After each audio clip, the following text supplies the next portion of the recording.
Jumbo Ministries, night and day, bringing hope and truth to every nation. The word of God is light. Psalm 119, 1 to 5.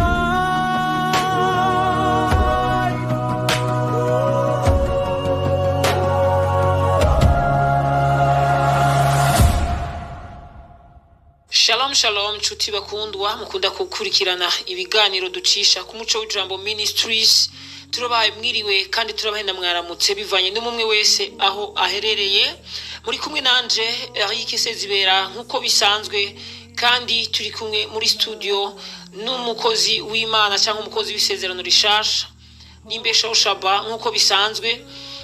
Turabaye ikaze mu kiganiro ciza ubwira, kandi tugiye kubashikiriza igice cya kabiri ku kiganiro cya mbere duheruka kubashikiriza.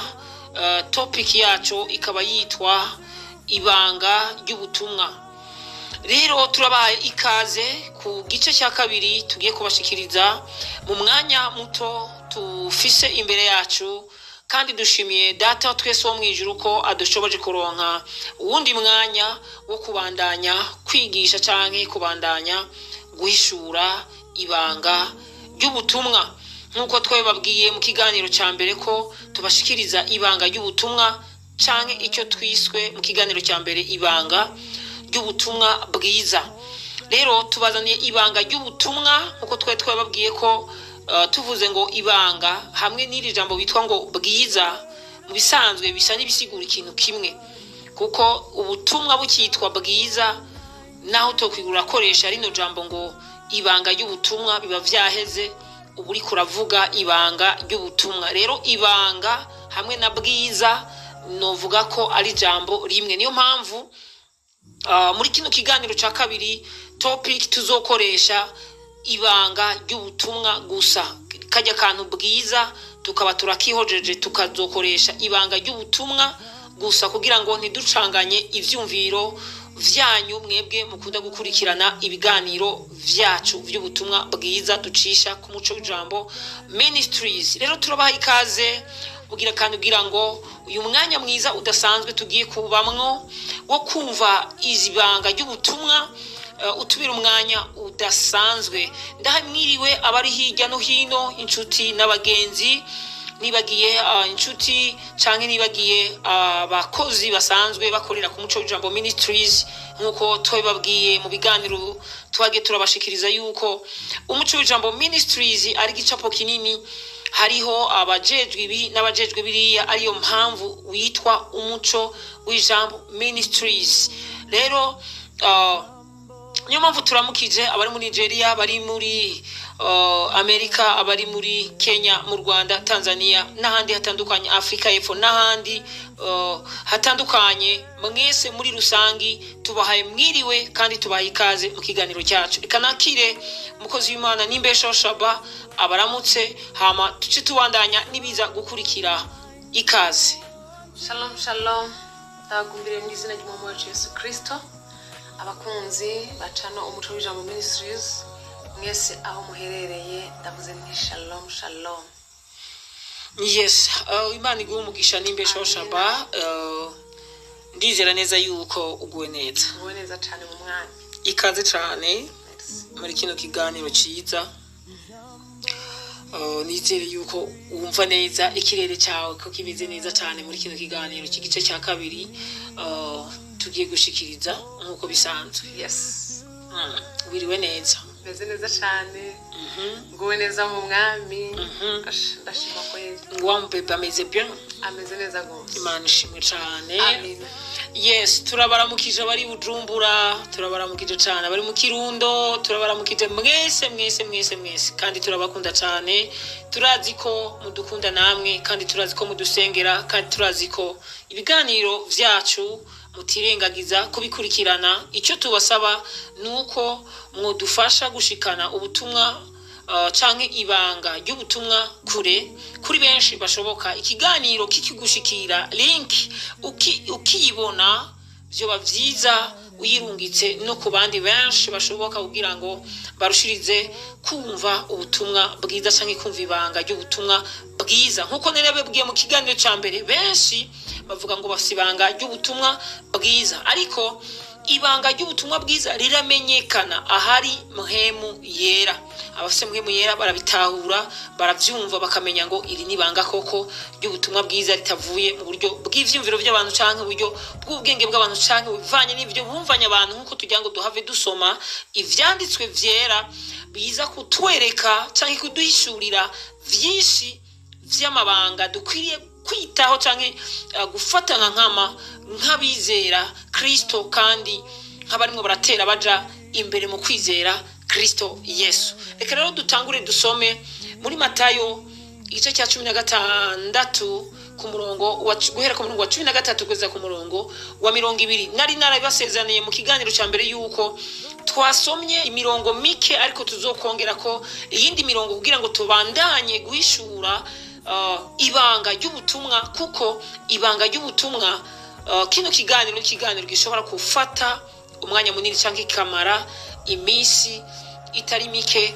tubashikiriza ibiganiro, ariko teme cyangwa umutwe w'amajambo tutarawuhindura, tubandanya tubashikiriza icyo twise cyangwa icyo mwe muyera ahishura akita ibanga, icyo ijambo ry'ukuri rya Kristo cyitwa ibanga. Rero wewe ukeneye kumenya ibanga mu bijanye n'ivy'ubwami bw'Imana, urahawe ikaze. Reka dusabe n'imbeshaho Shabah adufashe gusoma ivyanditswe vyera. Ikaze. Turasoma mu izina rya Yesu Kristo. Amen. Matayo igice cya 16. Turahera ku murongo wa 13 dushikane ku murongo wa 20. Yes. Petero ashinga intahe yuko Yesu ari Kristo. Yesu aja mu misozi ihera ikayisariya mu bwa Filipo. Abaza abigishwa biwe atabantu bagira ngo umwana w'umuntu ndinde. Nabo bati bamwe bagira nguri Yohana umubatizi, abandi nguri Eliya, abandi nguri Yeremiya canke umwe mu bavugishwa n'Imana. Subiramo ako kantu. Nabo bati bamwe bagira nguri Yohana umubatizi. Bamwe bagira nkuko twe tuvuga ati bamwe bavuga, bamwe bagira bati uri Yohana umubatizi, abandi bakagira gute? Abandi nguri Eliya, abandi bakavuga ngo uri Eliya, abandi nguri Yeremiya, abandi nguri Yeremiya canke umwe mu bavugishwa n'Imana. Ngo canke nguri umwe mu bavugishwa n'Imana. Arababaza atariko mweho mugira ngo ndinde. Arababaza atariko mweho mugira ngo ndinde. Simoni Petero aramwishura aturi Kristo umwana w'Imana nzima. Aturi Kristo umwana w'Imana nzima. Yesu aramwishura. Yesu aramwishura aturi umuhirwe. Aturi umuhirwe Simoni mwene Yona. Simoni mwene Yona, kuko atawe inyama n'amaraso. Kuko atawe inyama n'amaraso yabiguhishuriye. Ariko ni data wo mwijuru. Ariko ni data wo mwijuru. Nanje ndakubwira yukuri Petero, kandi kuri urwo rutare nzokubaka kw'ishengero ryanje, kandi amarembo y'ikuzimu ntazorishobora. Nzoguha imfunguruzo z'ubwami bwo mwijuru, kandi icyo uzohambira mu isi kizoba gihambiriwe mu ijuru, n'icyo uzohambura mu isi kizoba gihamburiwe mu ijuru. Maze yihanikiririza abigishwa ngo ntibagire umuntu babwira ko ari we Kristo. Kristo. Ibaze, urazi ko ngaho hari ibibazo bingaho uca wibaza. Niyo mpamvu nama mvuga ngo ibanga ry'ubutumwa bwiza benshi ntaryo bazi, kandi koko ntaryo bazi benshi, kandi birahari ntaryo bazi. Kandi wanashaka nkuko nabivuze mu kiganiro cya mbere, hariho abo bidakenewe ko banabimenya, bitanakenewe ko birigo baranamenya iryo banga, nubwo ubugombe bw'Imana buvuga ko bari bakwiriye kumenya iryo banga. ariko nibishoboka yuko bamenya iryo banga bose. Ndabivuge gutyo, ntibishoboka ko bose bamenya iryo banga, nubwo Imana mu bugombe bwayo bose Imana vyo yibera vyiza bose bamenya iryo banga, ariko ntibishoboka yuko bose bamenya iryo banga, kuko ivyanditswe vyera vyose bigenda vyerekana yuko hariho abatazoshobora guhagarara ku munsi w'imperuka. Hariho abatazoshobora guhagarara ku munsi w'imperuka. Kare nari ndi kumwe n'umuntu bitwa Nimbeshaho Shabah, atambarira ati hari ijambo nasomye rirambwira ngo niho nzoba jinjiburira. Ati mviraho mwabakora ibiziramwe sinigeze ndabamenya, ariko hejuru yaho hantu ngo havuga ngo bagenda bamubwira ngo mwami ngo twaravugishwa mu izina ryande, ngo mu izina ryawe twakiza abantu mu izina ryawe, twasenda abadayimoni mu izina ryawe, sengera abagwayi mu izina ryawe. Ariko acara babwira ati viraho mwankora biziramwe sinigeze ndabamenya. Kandi ngo abo birigo bamvumereza ngo mwami sibo bazoraga ubwami bw'Imana. Ahano hantu cyane amanda bivuga n'ubuntu gusa twagiriwe bwo kumenya ibanga ry'ubutumwa bwiza, nayo bundi hoho atari ubuntu bw'Imana. Na kino kiganiro turimo turakora, iki kiganiro turimo turakora, hariho umuntu abo akibona linki gusa, umva kano kantu, akibona linki y'iki kiganiro gusa cyumva yona dahwa. Ndakubesha nuko batoja muri comment ngo bandike. Hariho bamwe babona linki bakumvise semwe iyo bavyari ibyo mfasha akaja muti burya akaja muri comment ti burya nande mubumvise semwe mbonye ibiganiro nk'ibi bya ti burya nande ndi akandika ati vraiment hari gihe mba numva no cyugurura ariko nkumva wapi ibyo bintu no. Haro nabandi bantu rungikira na link taranayisoma akaca kwandikira ati iryo banga aho urazoza ndari guhujurira je narimenye. Abo bari nk'ibihuru gutwi mu matwi yabo, barasinyiwe kontra yo kuganyuka yo gupfa rubi nka kujya kwande kwa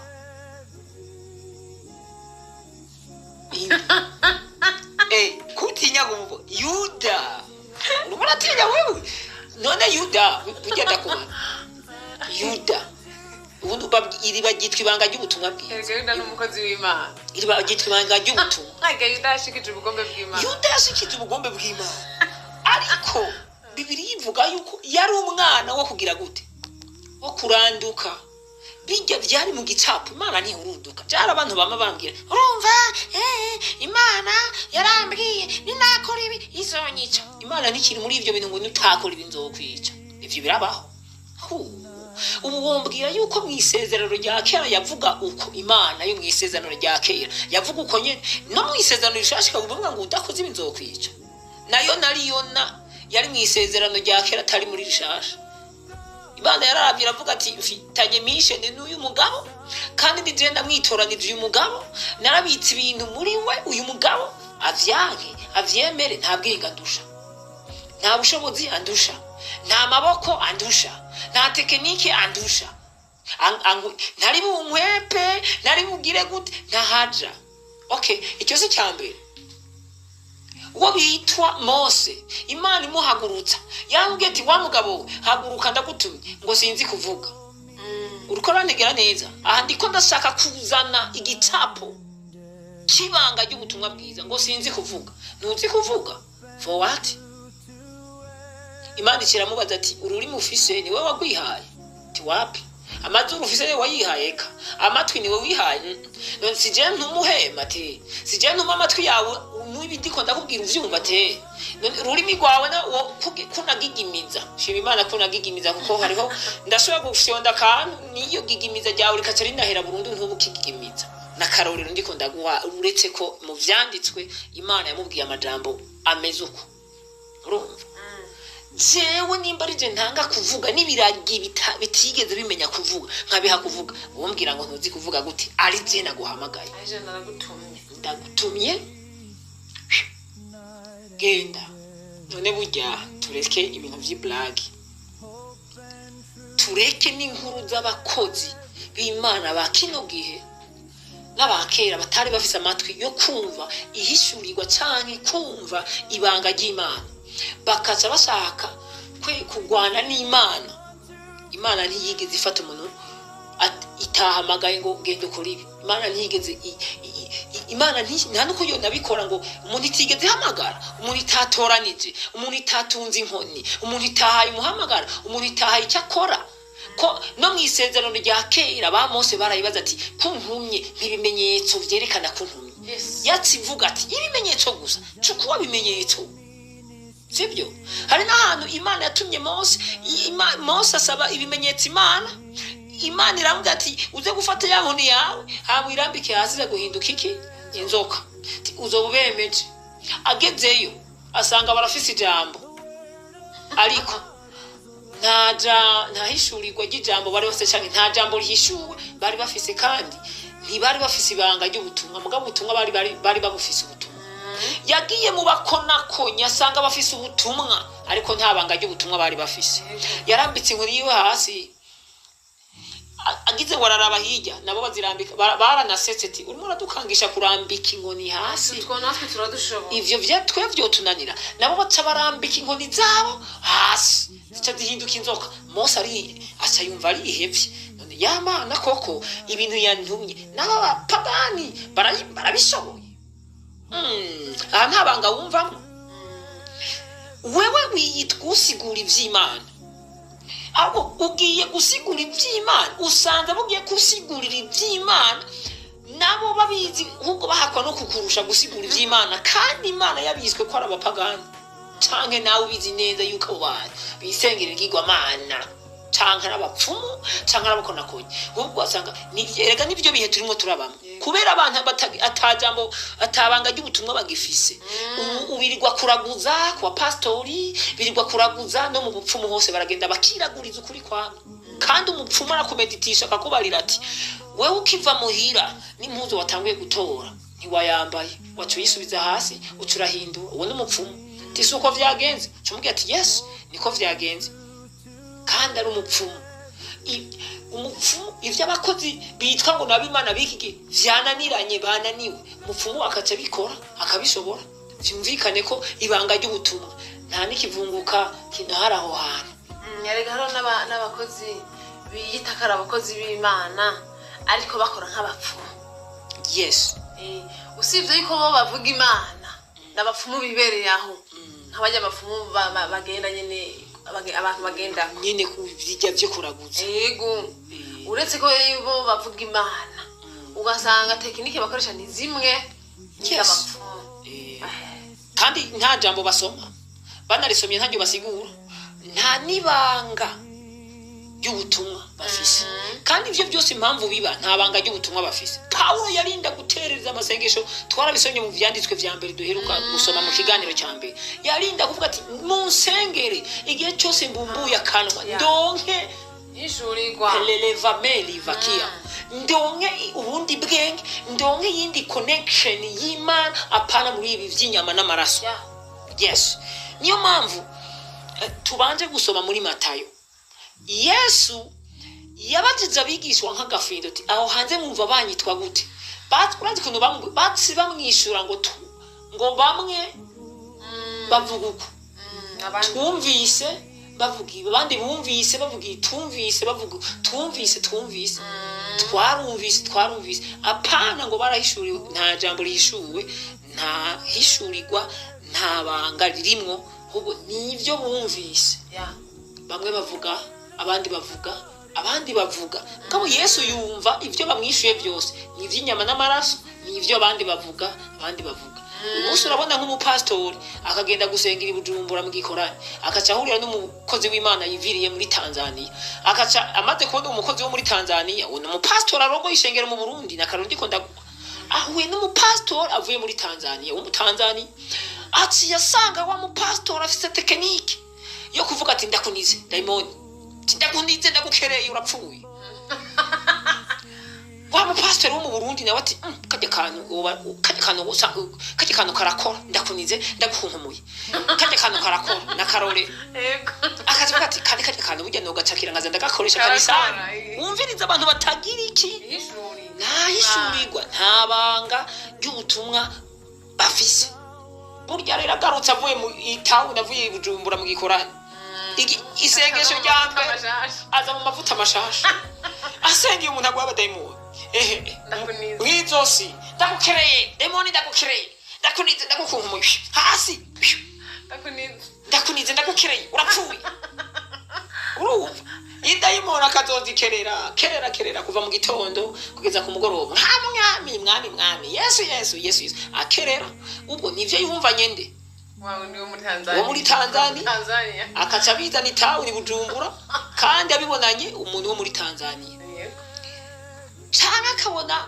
mu gusengera abantu hari abantu usanga tekinike zamwe muyera ku bantu ziratandukanye ukabona arahushe ati agahuwa ati kate kantu ko guhuha kumenye ibyo ni ibintu twabonye n'ubutuvyirirwamo n'utubibaye kate kantu ko guhuha karakora uwo ni umupastori muzima cyangwa umuvuga butumwa muzima yasengewe yasizwe amavuta yimitswe yicara imbere mu ntebe zishashe ibitambara zidekoye ngo ni zaba evangeliste akacahura n'umukongomani yivire muri Kongo mu gusengera abantu agira ati toka demoni nagufukuza indo n'imivugire akacaza yamwiganye n'ururimi akacavuga n'icyongereza atanazi nakokemenya kwatira Yesu inda n'imivugire mana yo mwije kubera iki nta jambo rishuwe afise nta banga ry'ubutumwa afise akaca agenda kuza arasubiramwo arepeta ivyo yabonanye abantu ishengero rimwe rirarogwa abantu bariko barahona ko barapfa n'abarimo baraja mwijoro mwarabatangirira ku muryango yabanye nuko yiyumvira ngo mwarakorera Imana iri guravumereza Yesu kumbe n'abari baje kwinjira ahubwo rikarabasohora abasubiza inyuma kuko nta banga ariko arabaha rivuye kuri mpwemu yera ariko arabaha ivyo yumvise kwa Nyabenda ivyo yumvise kwa Minani ivyo yumvise kwa Nde nivyo ariko arabaha kwa mwarimu kanaka kwa ntuzenya nivyo ariko aragenda abaha uwo nta hishurirwa afise nta nibanga ry'ubutumwa afise nta hari karajana abarongoye kandi nawe ubwiwe nta hari karaja ahubwo azogenda kudodora muri za nkumi zitanu ati twugururire ti wapi ntitunakuzi kandi nari pastor wari ivyo nyimba wari pastori twe nitukuzi nta banga ry'ubutumwa wari ufise sinigeze ndakumenya kuko ibaze ndagarutse muri Matayo reka ninjiremo basi ndakavuge ko neza hajya ndahavuge ko neza hajya muri Matayo kazane Yesu arababajije abigishwa bose baravuze bari 10 nabangahe si bake bose havuyemo umwe gusa ibaze bose havuyemo umwe gusa avuze ijambo rihishuwe avuze ibanga ry'ubutumwa abandi ntibigeze bavuga avuze izina ry'ibanga avuze kode y'ubwami bwo mwijuru kode y'ubwami bwo mwijuru Petero akivuga kode y'ubwami bwo mwijuru Kristo ubwo nyene directement baci bagiranira kontra aho nyene kontra yihuta directement aravuga ati sunyama akubwiye bino bintu ariko ni hemu guhoraho aguhishuriye bino bintu guhera ubunyene imfunguruzo z'ubwami meliva okay imfunguruzo z'ubwami bwo mwijuru urazihawe kandi icyo uzoboha kwisi no mwijuru bazoca bakiboha why kubera iki kubera ufise ihishurirwa ry'ijambo kubera ufise ibanga kode y'ubutumwa ibanga ry'ubutumwa cyangwa kode y'ubutumwa cyangwa ibanga ry'ubwami bwo mwijuru kuri rose utuhabwa ububasha bwo gukiza indwara utuhabwa ububasha bwo kwirukana abadayimoni kandi abadayimoni ntimuvugana amajambo abiri bavuye dayimoni waturutse ninde yagutumye urumva ni Nyabenda mwene wabona Minani niwe yandungitse kuconganisha akacateranya Nyabenda mwene wabona Minani nukuvuga ngo wa muntu avyumvise agenda avuga ati kumbe Nyabenda ndi ari kuroga ndugu yangu warozwe na Nyabenda urya nyene wiwanyu niwe kumbe na dayimoni na wafise ubwenge arazi ko tajambo rishuwe bagira arazi ko tabanga ry'ubutumwa bafise avuga ati urambajije reka ndagukubita ikiwani nakare nta n'ubushobozi wigirira uri gihovyohovyo uri kirohori reka ndakwishure ati ni mwene wanyu burya niwe yaguteje ibi byose mwene wanyu muvemo rero babari ndagiye kumbe ajahe daimoni bakubwira yuko shetani ijambo yarisomye mapema twe tutaranalisoma umuntu yasanze Yesu mu bugaragwa kumukubita ikiwangi cy'ijambo urazana ibintu by'iwawe ngo we ntiyoguhenda umwibarisha ngo nta bintu by'ibiganiro wajuvaye nta negociation hagati y'umwana w'Imana n'imwemu ni daimoni ubu umupfumu niyo mpamvu umviriza kode ibanga ry'ubutumwa bwiza ibaza umuntu abaza daimoni ngo wavuye he daimoni akamubwira ati nyakubahwa nimetoka hapa na hapa muriko muraganira na daimoni nta biganiro daimoni kikona urazi Yesu Kristo yerekana yo kibiza aho wavuye reka ndakubwira hari abagabo ngo bagiye bigana Paulo yo iba yakubonye kera iba yakubonye ibizi naho wavuye ninakubaza baragiye bigana Paulo ngo turakwirukanya ngo mwizina rya Yesu umwe Paulo yamavuga zirabihweza ati none mwabagabo Paulo turamuzi kandi uwo Yesu muvuga twe turamuzi nawe turamuzi none mwebwe namwe se muri bande toka wapi mwebwe namwe muri bande mwaje mwizina rya hande mwe namwe none yego ngo zashiye zibatabakurira kimu bari muri urumva bari muri vya bindi babigishwa ba mbere bishura hamwe Yesu yababaza barimwo baramubwira ati twumvise bamwe bavuga gutya nabo babagabo bagiye basenga bavuga ngo turakwirukana wa madayimoni we mwizina rimwe twumvise Paulo avuga twumvise Sezibera avuga twumvise ntaravuga twabonye avuga ngo ndagukereye ndakwishe natwe rero turagukereye tinde mukerera inzara zo mu maso ibihuzu gutabagurirako ukagenda wigukimeye abadayimoni ukagenda wambaye ubusa imbere y'abantu wamara amadayimoni yagukataburiye ko impuzu zose nta banga ry'ubutumwa wigirira uri zero uragaragara ukwiye gusubira ku ntebe ukicara ukarondera Imana ukiga nta bindi yes rero niyo mpamvu Petero amaze uno munsi shaka muri kino kiganiro cya kabiri n'imiburiburi shaka ndabereke n'inyungu zo kuronka ibanga ry'ubutumwa canke kuronka ijambo rihishuwe ndabivuge gutyo inyungu z'ivyo bintu nazo nyene njyango ndaziceko gatonya ndazivugiye kuko sinoguma ndakubwira ivyo nariko ndakwereka ko bifise n'inyungu zihambaye kandi zikomeye kandi ari bimenyetso sindamusiga ikintu cambere Petero akihabwa ijambo rihishuwe yaciye ahabwa izina rigize gute rishasha rishasha aho nyene izina rishasha ati urero wewe ubaye Petero kandi bisobanura Petero bisobanura ibuye kandi kuri iryo buye zokubakako urushengero kandi n'amarembo y'ikuzimu ntazoshobora kurunyiganyiza number 1 yabanje guhabwa imfunguruzo wumvirize yabanje guhabwa imfunguruzo z'ubwami bwo mwijuru cyo ni cyambere kubera yamenye ibanga ry'ubutumwa bwiza ibanga ry'ubutumwa ahabwa imfunguruzo z'ubwami bwo mwijuru cyo ni cyambere icyambere yemerewe kuja mwijuru mu yandi majambo nta muntu azoja mwijuru atabanga ry'ubutumwa afise incangaruka kandi kantu navuze mu kiganiro cyahise no muri ikinyene cyambere tutanguriye ko iki duheruka gukora ako kantu ndagasubiramo navuze ngo nta muntu azoja mwijuru atigeze arijamo ngaha kuri yisi aba bose bavuga ngo uzojayo njojayo nta banga bafise ry'ubutumwa abafise ibanga ry'ubutumwa barabizi ko bari mwijuru niyo baba ijuru bararigezemo kuko usomye abikorosayi igice cya 3 ugahera ku murongo wa mbere ku murongo wa 3 havuga neza ngo kuko ubugingo bwacu buhishanijwe na Kristo mu Mana hakaca habandanya havuga ko Kristo avyagiye iburyo bw'Imana kandi natwe turi muri Kristo turihe mu bwami bw'Imana ko ruririmba ngo uzojayo bisobanura ko utarigera unakizwa Yesu ntakuzi nawe ntumuzi ni muri babandi bazogenda kudodora unamubajije ati mbega wewe umunsi wova oja avango bizimana acabwiye ati ntavyo nzi ivyo kuzoja mwijuru ntavyo ni benshi cyane ni benshi bafise ivyo vyumviro bimeze uko rero ivy'agakiza bisaba guhishurirwa, kuko atahishurirwa mengo twarabivuze hari igitabo watanze canke hari cyanditswe watanze cyo mu migani kivuga iyo atahishurirwa rihari yuko bagenda uko bigombeye. Ego bagenda uko bigombeye, barazimira, baragira iki n'ibindi, nta burongozi bwa mpwemu yera baba bafise.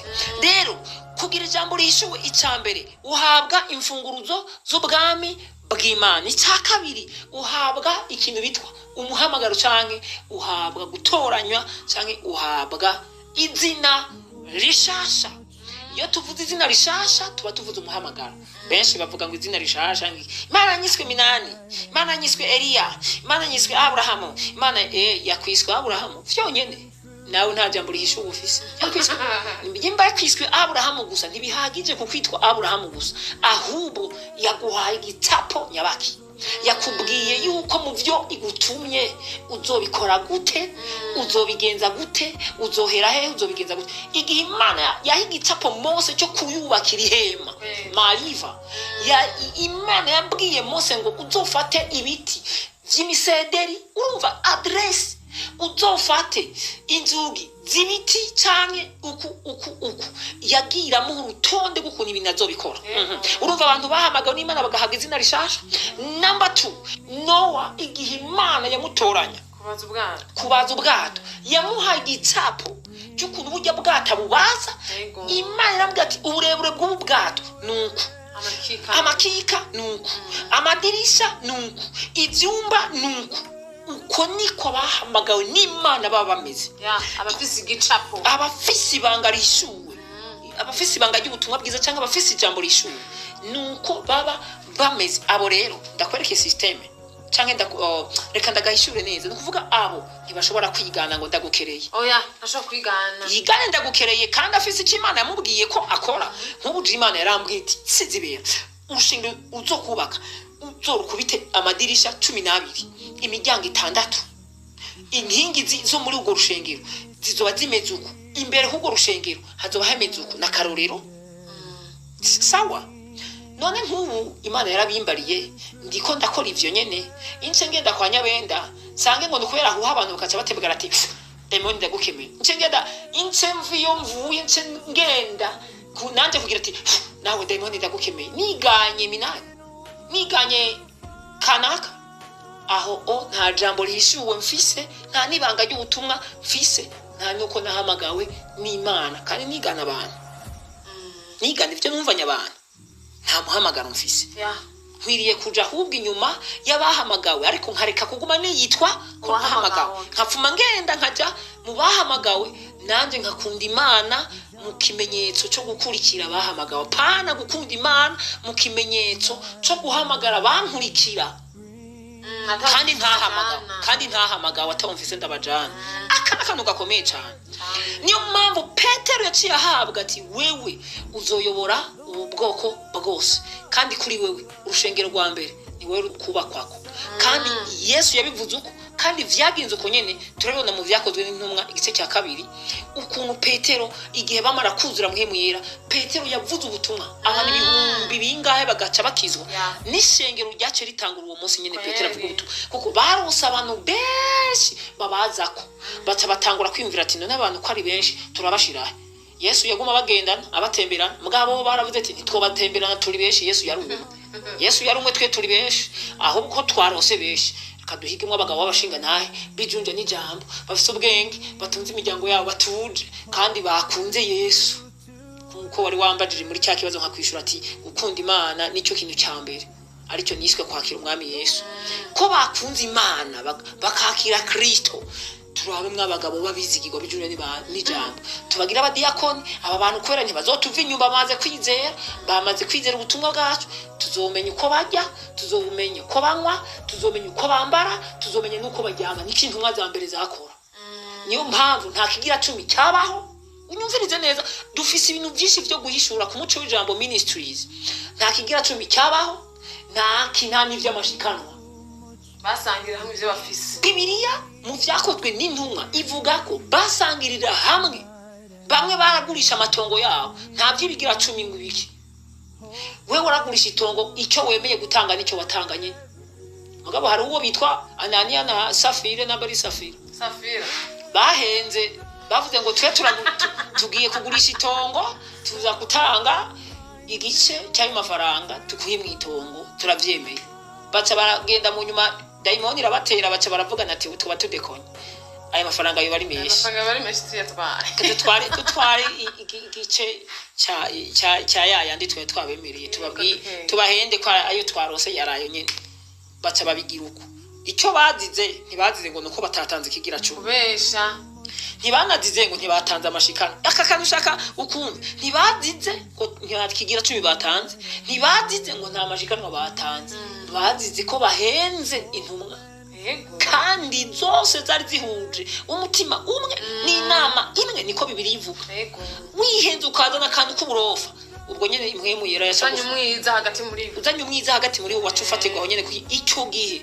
bwari ubutumwa niyo mpamvu nabivuze mengo ntapyo navuze mu kiganiro cya mbere ko ikaze bivuge muri kino kiganiro ikintu bitwa ngo ikanguro kirindiriwe n'abantu benshi ntikiragera kubaho ikanguro naho birigo bararirimba ariko ikanguro ntiriragera ahubwo ikanguro icyo bitwa ikanguro ni ikintu abanyarwanda bakunze kwitwa ngo ububyutse ikanguro cyangwa umubyuro ni kitapo cy'ubutumwa bwa mbere ubucyoza aba bose bikarakasa fara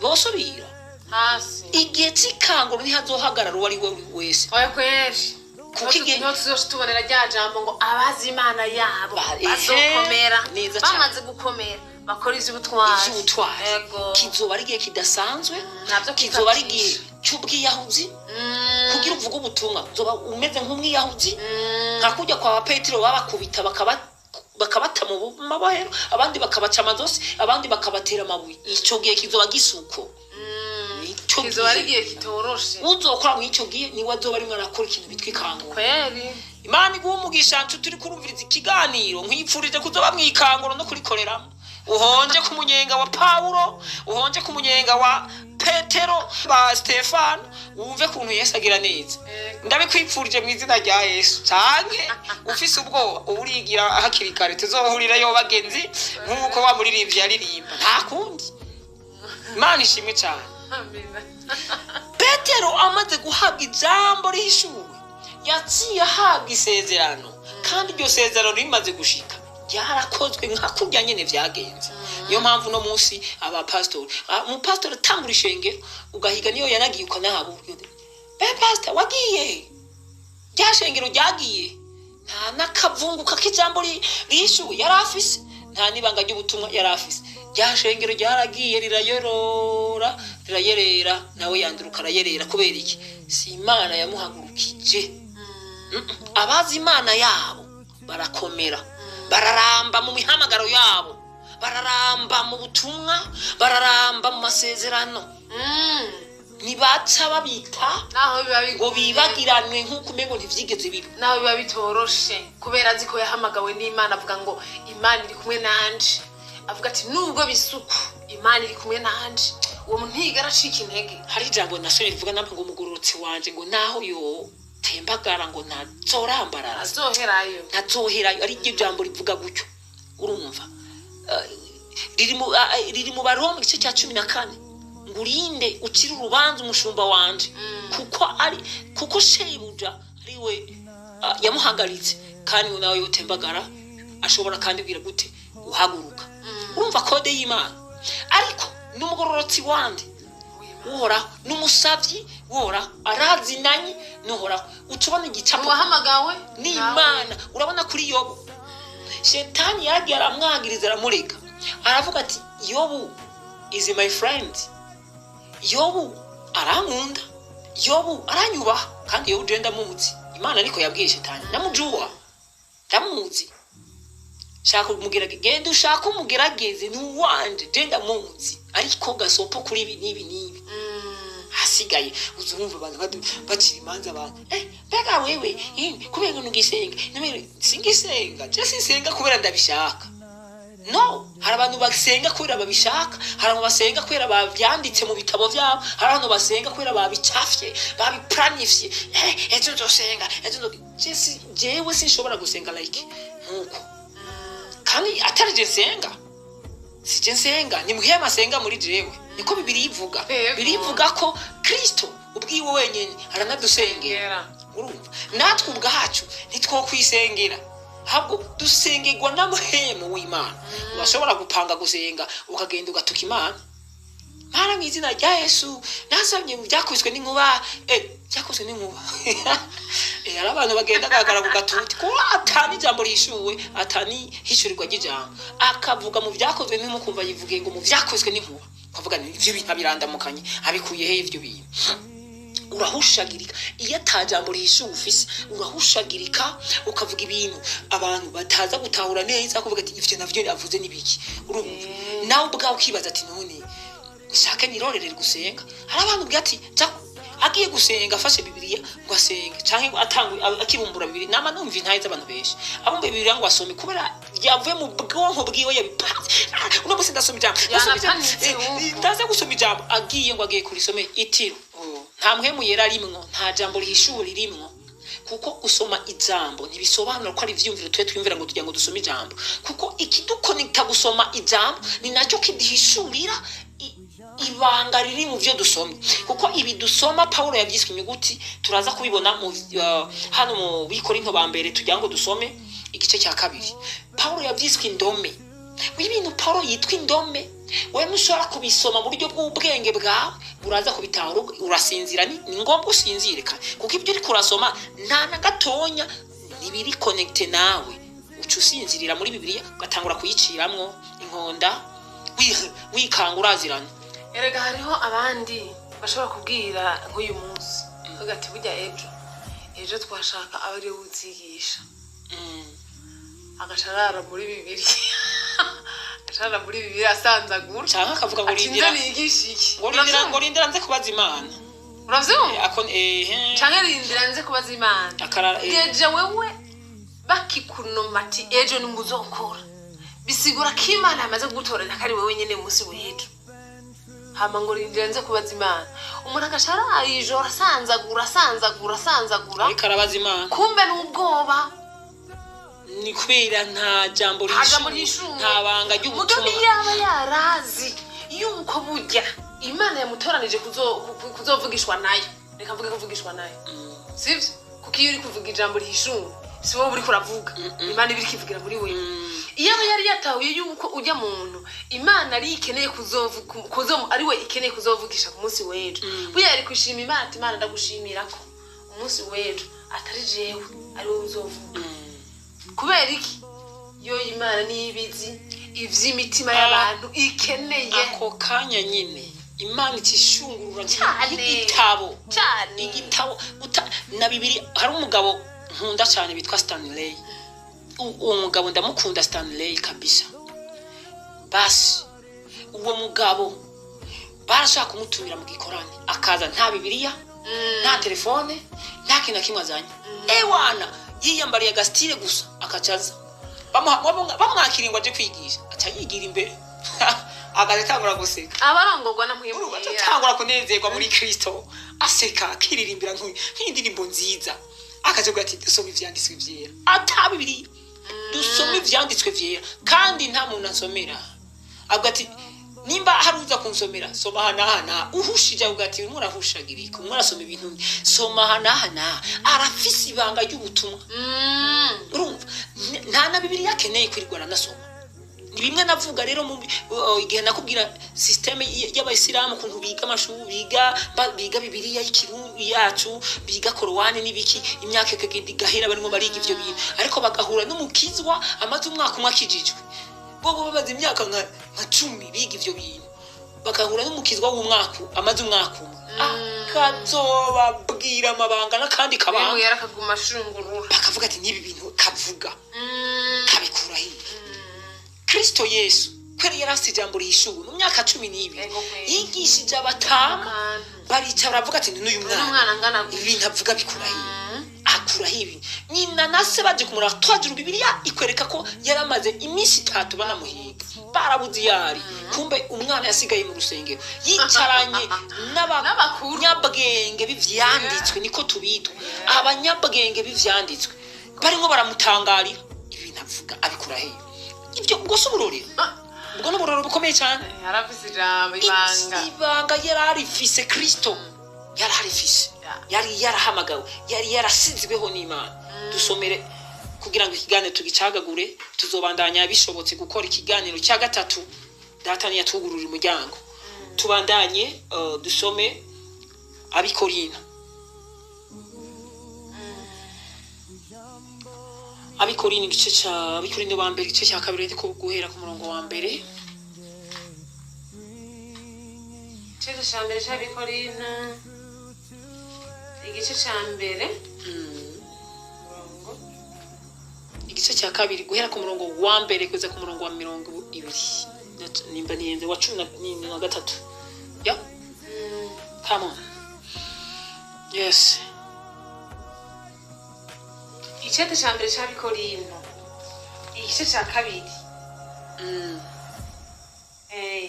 kuva ku murongo wa mbere gushika kwa 13 ndasoma mu izina rya Yesu Kristo amina uko Imana yaseruye amabanga yayo uko Imana yaseruye amabanga yayo ibanga ry'ubutumwa bwiza mu vyibeke ko ariyo topic yacu nanje bene data hamwe n'abasanga iwanyu sinaje ndagakura mu majambo canke mu bwenge mu kubamenyesha ibanga ry'Imana Paulo mu yandi majambo yitwa ko ari nk'igifu uravyumva sinaje ndagakura mu majambo canke no mu bwenge mu byanye n'ivy'ubwenge ivyo ngaha kwisabana bitwa ubwenge ngo ntiyararagakura ntavyo yarazi niko yarashatse kuvuga mu kubamenyesha ibanga ry'Imana kuko nagabiye kutagira ico menya muri mwebwe atari Yesu Kristo we yabamba kuko nagabiye kutagira ico menya muri mwebwe atari Kristo Yesu yabamba ariko nabana namwe mfise intege nke ndi n'ubwoba mpinda gashitsi kenshi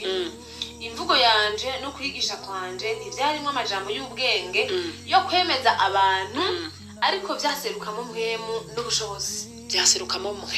n'ubushobozi ibyo nibanga rikomeye cyane kugira ngo ukwizera kwanyu ntiguhagarare mu bwenge bw'abantu ariko guhagarare mu bushobozi bw'Imana ubwenge bwanyu ntibuhagarare mu biki kugira ngo ukwizera kwanyu ntiguhagarare mu bwenge bw'abantu kugira ngo ukwizera kwanyu ntiguhagarare mu bwenge bw'abantu ibi nivyo twatanguye tuvuga hariho abantu benshi kwizera kwabo uhagaze mu bwenge bw'abantu zamuka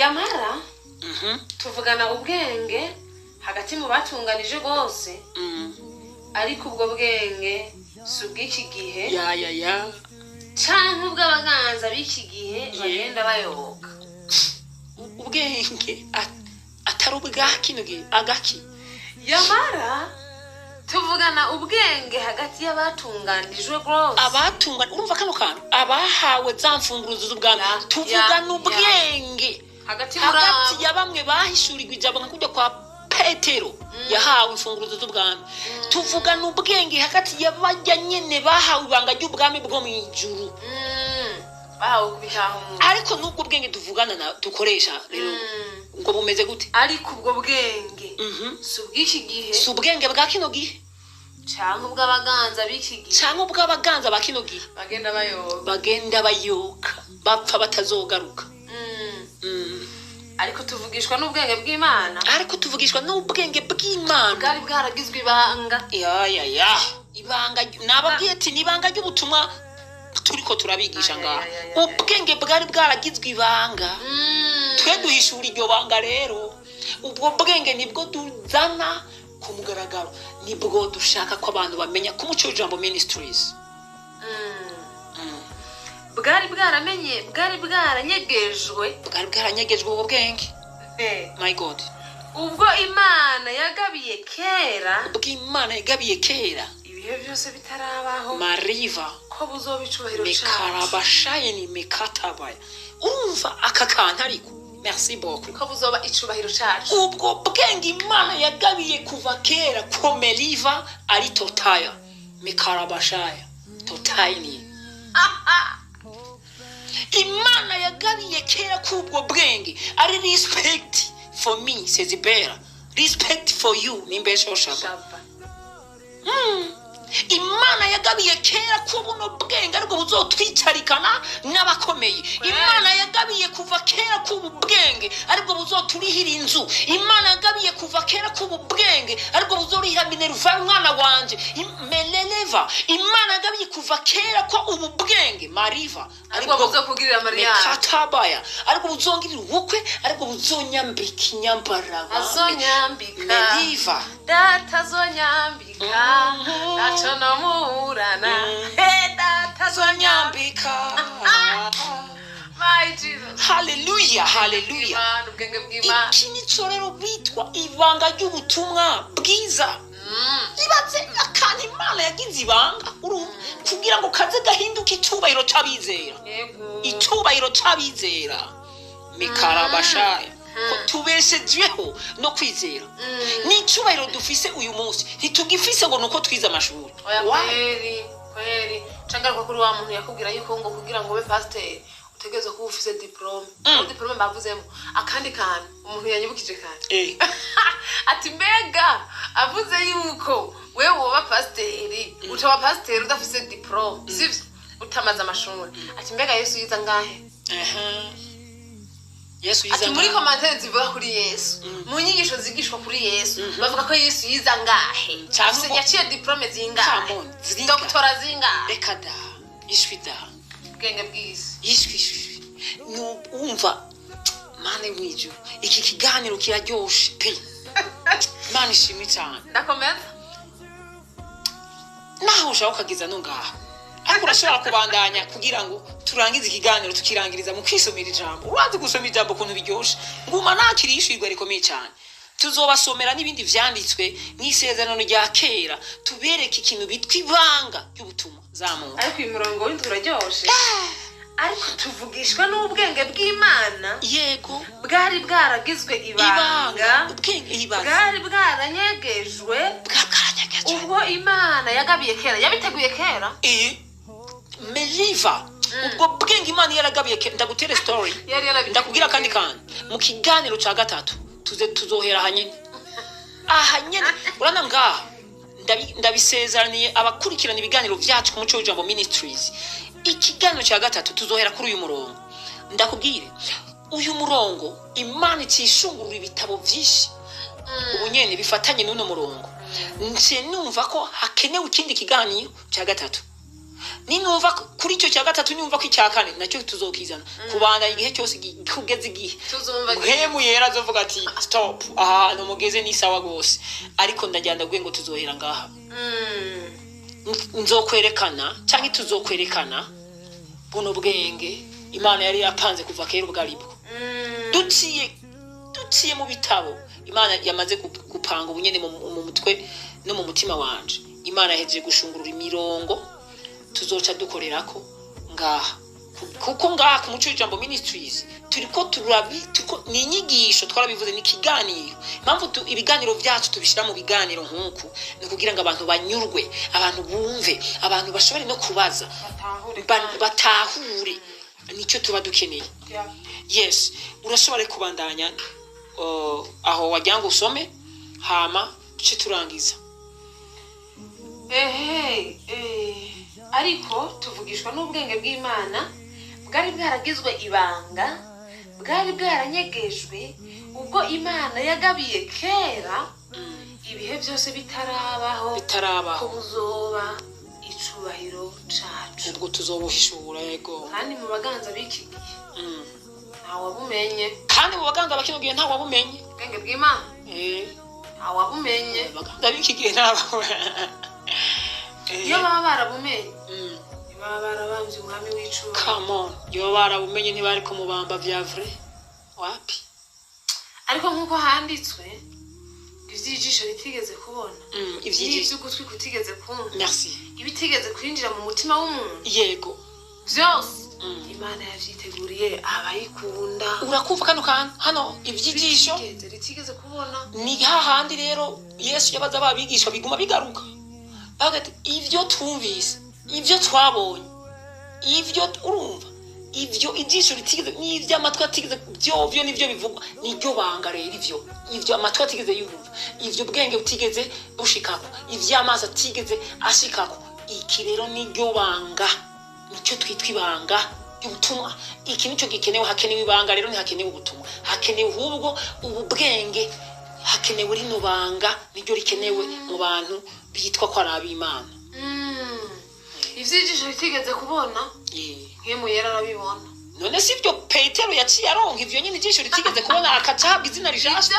agahabwa n'ibigeze kumva amatwi y'abantu atigeze kumva neza cyane Jesus Christ nico gituma abantu bashobora kuba bicaranye umwe akaba ariko arumva Imana ubundi atari ka neza cyane atandukanye ariko arumva ariko Imana yabiduhishuriye muri mpwemu wayo mpwemu asesa vyose aka kantu karakomeye cyane mpwemu asesa vyose n'ibihishijwe vy'Imana ninde mu bantu azi ibiri mu muntu atari mpwemu yiwe iri muri we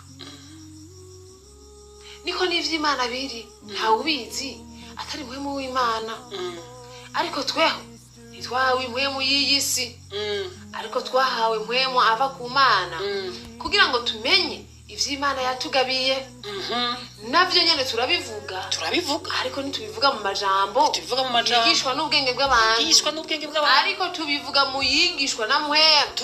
yigishwa na mpwemu umvise ibanga tugereranya ivy'impwemu tugereranya ivy'impwemu n'ivy'impwemu bindi mu yandi majambo ubuzima n'ubwiki n'ubw'impwemu 14 kumengo twawuherezako usome ariko umuntu afise umubiri n'ubwenge gusa yemera ivy'amwemu w'Imana ashobora kwemera ivy'amwemu w'Imana sinabikubwiye kuva ko bari ubupfu kuri we ubupfu bwibereye sinavuga ati n'amakofe ushobora kuyarya kandi ntashobora kubimenya nyene ntashobora niyo mpamvu nakubwiye ati hariyo abantu badashobora ntangura sinabivuga kuko vyitegerezwa mu buryo bw'umwemu vyitegereza mu buryo bw'imwemu nibishoboka yuko amenya ivyo urazi hari ijambo riri mu migani igice cya 25 ku murongo wa 2 havuga ngo icubahiro c'Imana nukunyegeza guhisha ibintu ngo ari icubahiro c'abami gusesangura gucukura muyandi majambo icubahiro c'abami nuguhishurirwa ijambo icubahiro c'abami nukumenya ibanga ry'ubutumwa kunyegurura ivyari vyaranyegeje ibitazwi ibitamenyekana mu bwenge bw'abantu umwami n'ivyo azana agaha abantu bagakoma amashi bati shimwa mwami udutaye mwakantu k'ubwenge bagashima nico cubahiro cy'umwami mu yandi majambo uvuga ko wahamagawe n'Imana icubahiro cyawe ni ijambo rihishuwe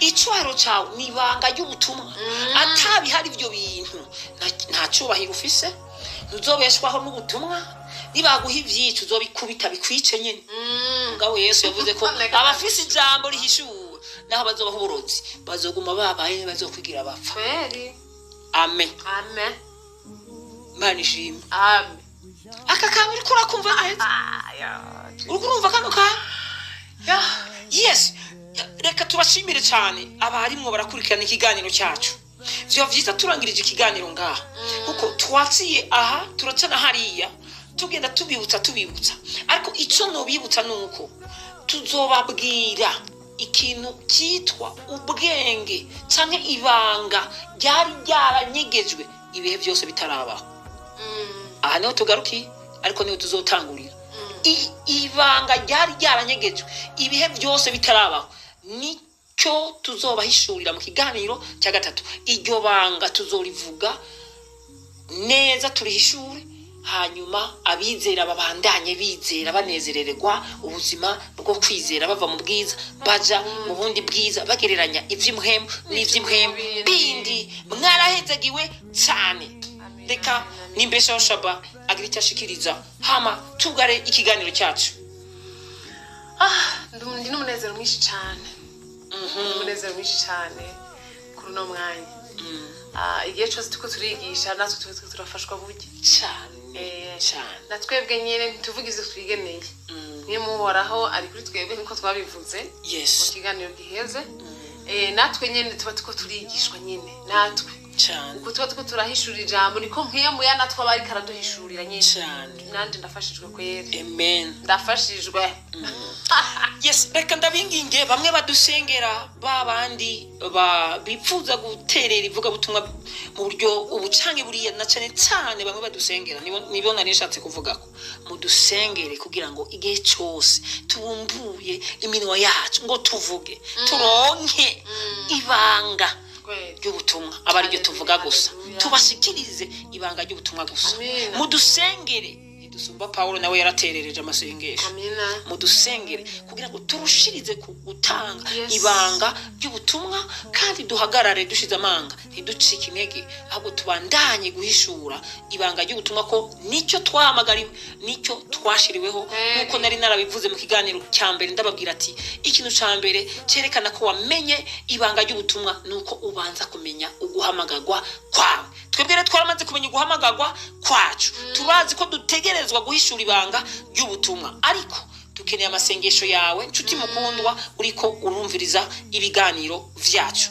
Mwarahezagiwe cyane gose aho muherereye murushirize kugubwa neza mu mwami wacu Yesu Kristo. Amahoro aruta uko yomenywa n'umuntu uwo ari we wese. Asibamire imitima yanyu ibihe vyose mu ntambwe mutera zose mu vyo mukora vyose muhezagirwe mu maja no mu maza. Uzobavuma mwarize ijambo rishuwe nawe azobavumwe kandi uzobatunga urutoke mu maso yanyu azoba arimo aratunga urutoke mu mbonero y'ijisho ry'Uhoraho Imana kuko mwaramenye ibanga ry'ubutumwa bwiza mutera muja imbere cyane gose mu izina rya Kristo Yesu. Amen.